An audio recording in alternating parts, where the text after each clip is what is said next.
Good morning, everyone. Namaste. I'm going to call in Archangel Michael to clear the space, placing the white light of protection on us with his blue seal.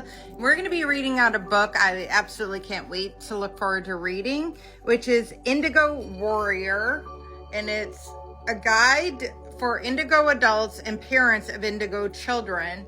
And it's by Lisa Anders. And we're still in chapter 1, what is an indigo? And it says, indigos often wonder why they were dropped off on this planet. I'm one of them, because they never felt like they belonged. They spend their whole lives feeling different. They may spend time trying to fit in, only to realize it doesn't suit them. Indigos are born to be different. They're made to stand out. Indigos generally think of that they are the smartest people they know. They may not make the best classroom students because they grow impatient, oftentimes think they are smarter than the teacher. But above that, most indigos, 111 as I say this, have ADHD. I've said this many times on this app, but I was moved around from person to person. The teacher would try and find places where I wasn't going to talk to the people. She would get frustrated and say, I can't move you anywhere. You'll talk to everybody.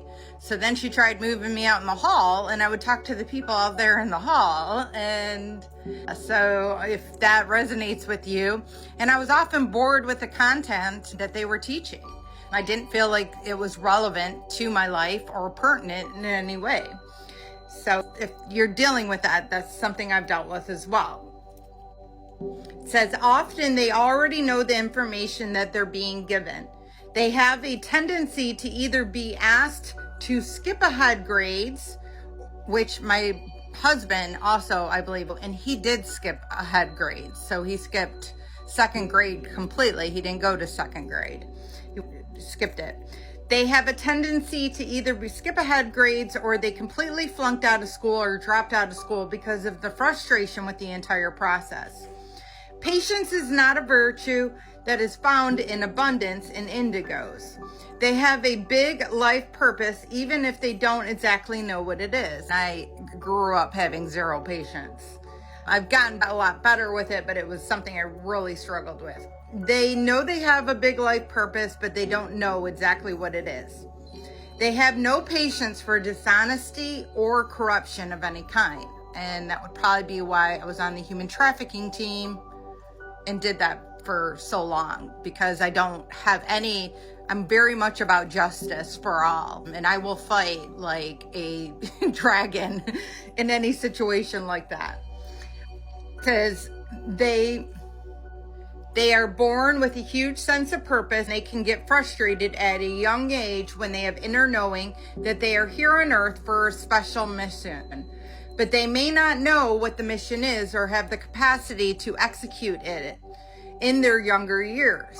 And a lot of people are going to stifle their children. Focus on school. Don't worry about saving the planet. Those words resonate with the child. And over time, of teachers bringing your child down, parents bringing your child down, all of a sudden your child doesn't even want to think for himself anymore, because they've been taught not to think. They've been taught not to feel or follow their intuition. And that is something that needs to change in all children. Many indigos tend to be born with dysfunctions of sort. They may mean dysfunctions in their family home or stressful situations in childhood. Many indigos were often bullied in school, became people pleasers as a result of it, because they're highly intuitive. They can sense the surroundings. People that are of narcissistic personality disorder pick up on the fact that these are higher vibrational creatures, and they attach themselves to it. They either attach themselves to you, try and feed off your light, meanwhile really kind of bringing you down during that process, or they don't even attempt that. They just go around spreading gossip and negative lies about you, because they can feel your power. They are threatened by your power. So if they allow the people around you to not see that power within you and doubt you, then they feel like that empowers them, even though that's not what occurs. Often, generally, their karma comes in and negative things start happening to them. But they just assume that's probably you giving that karma to them, when in reality it has nothing to do with you. You're just here for a higher purpose and a higher plan in life. So I'm going to leave it at that.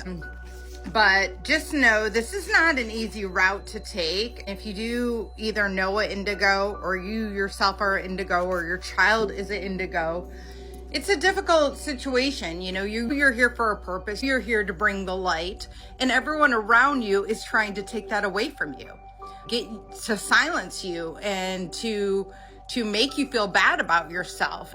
It's a really crazy situation to be in, because we all act like we want the best for the world and society, but yet here's a higher vibrational child. We're trying to pull them down. That doesn't make sense. That needs to change. Our whole thought process towards all that needs to change. We need to allow these people to come into our society and into our world to create that good impact that they are here and destined to do.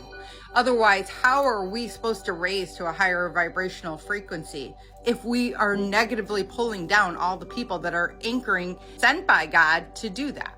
So I love you all. I hope this helps, and namaste.